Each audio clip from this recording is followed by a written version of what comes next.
আমরা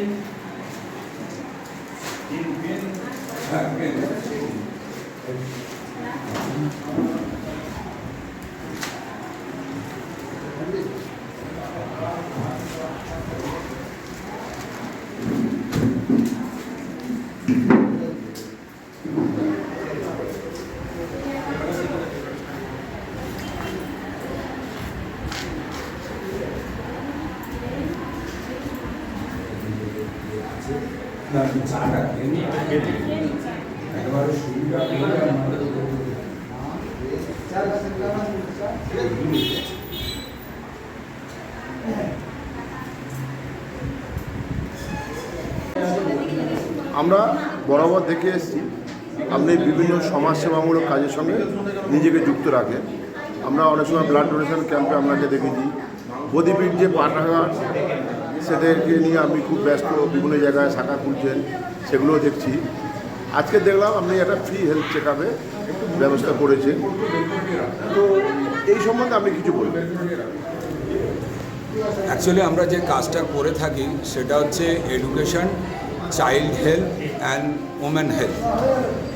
তো তারই অঙ্গস্বরূপ গত 13 তারিখে হিন্দুস্তান পেট্রোলিয়াম কর্পোরেশন লিমিটেড এবং স্টেট ট্রক সংস্থার যৌথ উদ্যোগে আমাদের ব্লাডের পরীক্ষা নিরীক্ষার যে ক্যাম্পগুলো সেগুলো হয়ে গেছে। এরপরে ব্লাড রিপোর্ট আসার পরে ডায়মন্ড হারবার হসপিটালের ডাক্তারবাবু ডক্টর আর্য মহাপাত্র স্যার এসছেন, উনি রুগী দেখছেন। এরপরে আমরা কিছু রুগীর যারা আর্থিক অবস্থার নিচে আছে তাদেরকে আমরা ওষুধ দেওয়ারও ব্যবস্থা করছি।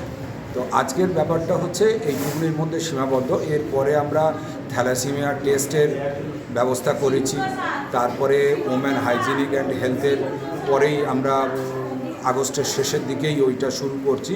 ওটা আমরা প্রায় 2 বছর ধরে ওইটা কাজটা করে যাব। ওটা স্যাম্পান চ্যারিটেবল ট্রাস্টের সঙ্গে যৌথ উদ্যোগে আমরা করছি।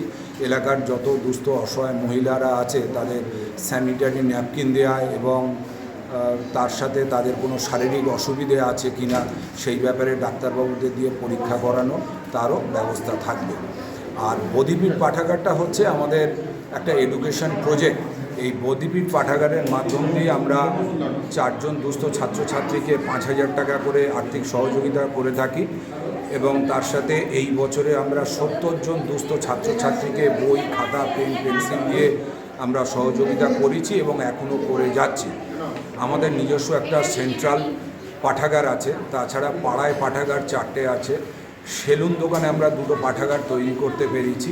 এরপরে বিভিন্ন স্থান থেকে, বিশেষ করে সুন্দরবনের প্রান্তিক এলাকাগুলোতে আমাদের কাছে পাঠাগার তৈরির আবেদন আসছে। রিসেন্টলি আমরা বিবেকানন্দ অনাথ আশ্রম পাথর প্রতিমা ব্লকে একটা পাঠাগার আমরা তৈরি করেছি। এরপরে আরও অনেক জায়গায় আমাদের পাঠাগার তৈরির আবেদনও রয়েছে। তো আপনাদের মাধ্যমে সমস্ত দর্শকবৃন্দের কাছে আমরা অনুরোধ করব, আমাদের এই পাঠাগার তৈরি করতে গেলে প্রচুর বইয়ের প্রয়োজন, প্রচুর র্যাকের প্রয়োজন, কিছু আপনার টেবিল চেয়ারের প্রয়োজন। তো যদি কোনো শহীদ মানুষ এই বিষয়ে এগিয়ে আসে এবং আমাদেরকে কিছু সাহায্য করেন তাহলে আমরা উপকৃত হব এবং আগামী প্রজন্মকে আমরা বইমুখী করতে পারব। আমরা শুভেন্দু বোস, সম্পাদক, centre for integrated development practices.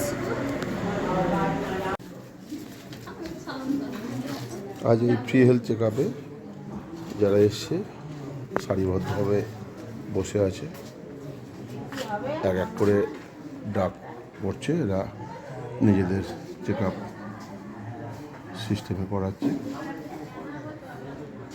আমরা দেরিয়া স্কুল থেকে সেই স্বাস্থ্য শিবিরের যাবতীয় সমস্ত কিছু আমাদের দেখাচ্ছি।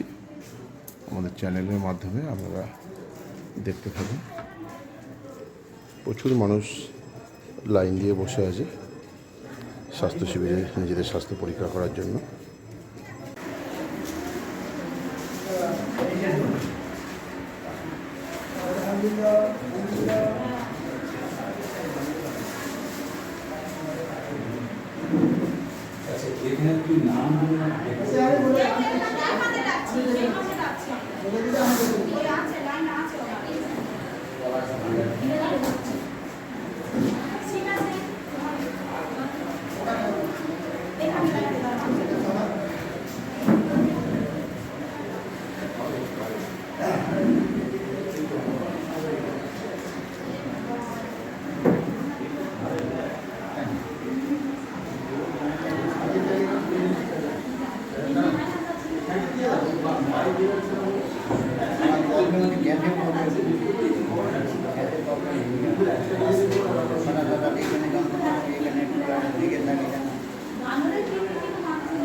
বয়স্ক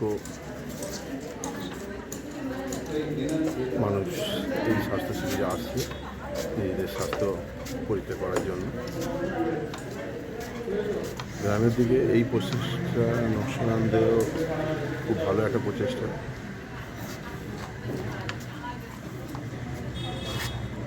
প্রচুর মানুষ এখানে ভিড় করেছে, লাইন দিয়ে আছে, একজন একজন নাম ডাকছে, ভিতরে যাচ্ছে।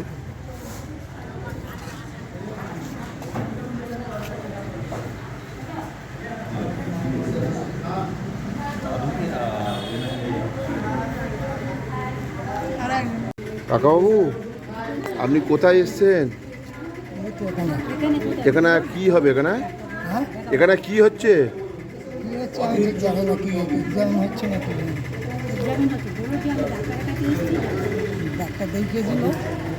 মানে আপনার স্বাস্থ্য পরীক্ষা করাবেন, তাই তো? আগের বারে শিবিরে আপনি এসেছিলেন? আচ্ছা, আপনার ব্লাড টেস্ট করিয়েছে, তাই তো? আজকে আপনার সেগুলো চেক আপ করাবেন। আপনার নাম? মনোরঞ্জন মণ্ডল। আপনার নাম? আজ দেরিয়া এই যে স্কুল গ্রাউন্ডে যে ফ্রি হেলথ চেক আপের ব্যবস্থা চলছে, তো আপনি ডক্টরবাবু হিসাবে এই ক্যাম্পে এসেছেন, আপনার অভিমত আমরা একটু জানতে চাইছি। খুবই ভালো লাগছে, গরিব মানুষরা মানে পরিষেবা পাক, স্বাস্থ্য পরিষেবা দিতে পাবে, এটা তো খুব ভালো ব্যাপার। আর বিশেষ করে শুভেন্দুদার পরিচালনায় যে ব্যবস্থা হয়েছে খুবই ভালো লাগছে। আপনার এই ক্যাম্পে এসে আপনার নিজেকে খুব সৌভাগ্যবান মনে হচ্ছে নিশ্চয়ই, যে একটা মহতী চেষ্টায় আপনি শরীর হতে পেরেছেন। ঠিক। আপনার নাম আর পরিচয়? আমার নাম আবুল হাসান, ইডেন নার্সিংহোমের প্রোভাইডার। আজকের এই ফ্রি হেলথ চেক আপের যে ব্যবস্থা আপনারা করেছেন, সেই সম্বন্ধে আপনার কিছু অভিজ্ঞতা একটু শেয়ার করুন। দেখুন, আমরা তো গত 13 তারিখে আমরা ব্লাড কালেকশন করে তার বিভিন্ন টেস্ট নিয়ে এসে এক সপ্তাহ পর রিপোর্ট আমরা প্রত্যেকের কাছে পৌঁছে দিয়েছি। আজকে সেই রিপোর্টের বেসিসে ডাক্তারবাবু এসছেন, লেওনা সুপার স্পেশালিটি হসপিটালের ডাক্তারবাবু, উনি চেক আপ করছেন। উনি সেই রিপোর্টগুলো দেখে রেকমেন্ড করবেন বা সাজেস্ট করবেন, প্রেসক্রিপশন করবেন। তো এতে আমরা আমাদের গ্রামে অন্তত খুব সাড়া পেয়েছি। গতবারে যে আমাদের যে রক্তের ব্লাড কালেকশন হয়েছিল সেখানে অভূতপূর্ব সাড়া পেয়েছি। মানে আমাদের টার্গেট ছিল 100, তারপরেও আরও লোক এসছে, 100 প্রায় 15-16 জন হয়ে গেছে। তারপরে আমাদের বন্ধ করে দিতে বাধ্য হয়েছি, কারণ অনেক বেলা হয়ে গেছিলো। তো আবার আগামী দিনে আমরা এইটা নিয়ে আরও একটু বড় করে করার চেষ্টা করি। আপনার নাম আর পরিচয়? আমার নাম অশোক বোস, আমি বদিবিদ বা পাটাগা সিআইডিপির একজন মেম্বার। আপনি এখানে কেন এসেছেন? ওই ব্লাড রিপোর্ট দেওয়া হয়েছিল, রিপোর্ট নিয়ে যেতে এসেছি। আচ্ছা, মানে আগের দিনে যে ক্যাম্প হয়েছিল সেখানে হচ্ছে গিয়ে ব্লাড দিয়েছিলেন, সেই ব্লাড রিপোর্ট আজকে নেবেন আর নিজের স্বাস্থ্যটা আজকে পরীক্ষা করাবেন, তাই তো? আপনার নাম? বকুল পুরকাই। আজ এই যে বিনামূল্যে স্বাস্থ্য পরীক্ষা শিবির, আপনি আমাদের মহকুমা হসপিটালের ডাক্তারবাবু, তো এই দেরিয়া গ্রামে এই যে স্বাস্থ্য শিবিরে এসে আপনার কেমন অনুভূতি হচ্ছে? ভালো লাগছে বেশ, মানে সেবামূলক কাজে যুক্ত থাকতে পারলে সবসময় ভালো লাগে। তো মানুষজনের এই টেস্ট করে সেখান থেকে স্ক্রিনিং করা, দিয়ে এই নন কমিউনিকেবল যে ডিজিজগুলো আছে, যেমন ডায়াবেটিস, হাইপারটেনশন, থাইরয়েড, এই জিনিসগুলো স্ক্রিনিং করে কিছু মানুষকে আমি পেলাম এখনও অবধি, যারা জানেই না তাদের আছে বলে কোনো ডিজিজ আছে বলে। তো সেখানে স্ক্রিনিং করে আমরা তাদেরকে আগে থেকে জানিয়ে দিতে পারছি, এই জিনিসটা খুব ভালো ব্যাপার। তো সাধারণ মানুষের মধ্যে স্ক্রিনিংটা তৈরি করা এবং তাতে সচেতনতা তৈরি করা, তাতে ভবিষ্যতে তাদের মানে বিভিন্ন অর্গান ড্যামেজ বা ডায়াবেটিসের যে মানে পরের দিকের কোমরবিডিটি বা পরের দিকের যে খারাপ দিকগুলো, সেই দিকগুলো থেকে আমরা তাদেরকে মানুষকে সচেতন করতে পারি। মানে আপনি এই ক্যাম্পে এসে আপনি নিজেকে, ভীষণ ভালো লাগছে যে Happy সেবামূলক মনে কাজে যুক্ত থাকতে পারছে মানুষের সাথে। আপনার নাম আর পরিচয়? আমি ডক্টর আর্য মহাপাত্র, আমি ডায়মন্ড হারবার গভর্নমেন্ট মেডিকেল কলেজের ডক্টর।